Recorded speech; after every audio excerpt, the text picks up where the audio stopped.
Hello everybody. In this video, I'm going to talk to you about bedwetting in children and teens. Bedwetting is when children urinate without control during their sleep.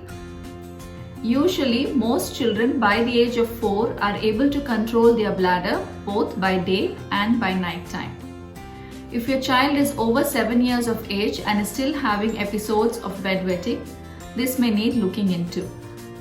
Bedwetting can be a frustrating problem both for children and the parents. Bedwetting can be of two types. The first type is called primary, where the child has never achieved dry nights.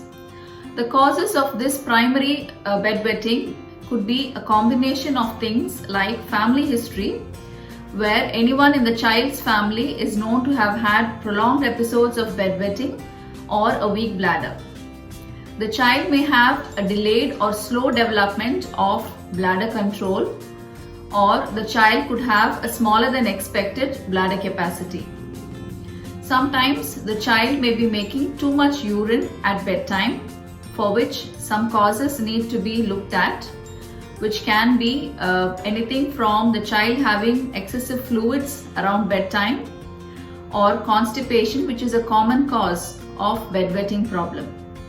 Also, some sleep-related disorders like enlarged adenoids and enlarged tonsils need to be looked at, and also diabetes type 1 has to be ruled out. The second type of bedwetting is called secondary, where the child has had dry nights for at least 6 months and has restarted bedwetting again. This type of bedwetting is usually related to stressful events, which can be anything from the birth of a new sibling, a new brother or sister, to sleeping alone, starting a new school, a family crisis, or the parents undergoing divorce. Some basic tests may need to be done to find out the cause for this problem. A urine routine examination will need to be done to rule out any urinary infection. A scan of the kidneys and bladder will help to confirm if the bladder is being emptied completely on passing urine. A bladder diary is a simple chart which can help you to record the fluids that the child is drinking, as well as the amount of urine that the child is passing by day as well as by night time. And also you can record the episodes of leakage or bedwetting on this chart. This chart provides useful information and also allows you to monitor any treatment that has been started. Bedwetting is almost never the child's fault. Avoid scolding or punishing, as it makes it more stressful for the child. Parents need to be patient and supportive to help the child overcome this problem. Encourage regular bathroom visits during the day, at least 5 times per day, as well as just before bedtime. Correct constipation, as it is one of the common causes for this problem. Avoid high sugar, carbonated and caffeinated drinks. Encourage your child to drink between 7 a.m. and 5 p.m.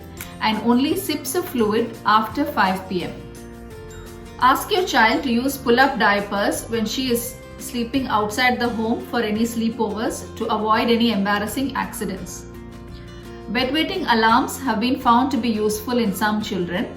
This is a device which has a special moisture sensor that is connected to a buzzer or an alarm. So this sensor is placed in the child's underwear or pajamas, which sets off the alarm when the sensor senses any urine or moisture. So this wakes up the child to be able to get up and go to the bathroom to pass urine.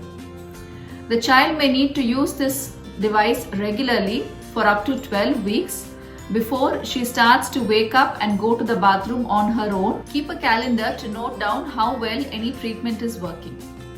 After trying all of these, if you do not see any benefit, you will now need to see a specialist to get prescription medication to reduce the amount of urine that the kidneys are producing at night, or to relax the bladder muscles during night time. It is time to see the specialist. If you found this video useful, please do like, share and subscribe. Thank you.